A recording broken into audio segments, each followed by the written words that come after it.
Hello friends, are you still using sum to total up a column? If yes, then let me show you a better way to do this thing. So I have this Excel sheet in front of me.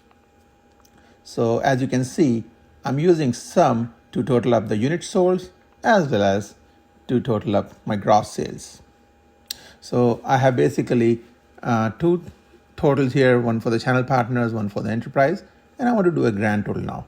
So normally I would just do sum to also sum up the grand total.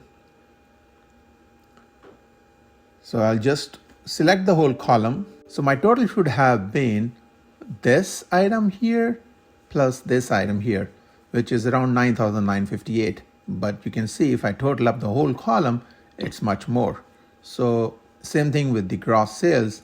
As you can see, it is coming much more because I have totaled up the whole column.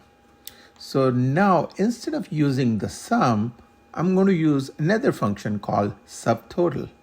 First of all, I have to select what kind of total I'm going to do. So 9 is for sum.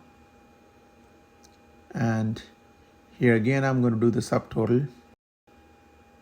I'm going to just copy these formulas here. And I'm going to replace this one also with a subtotal. And change the $sign.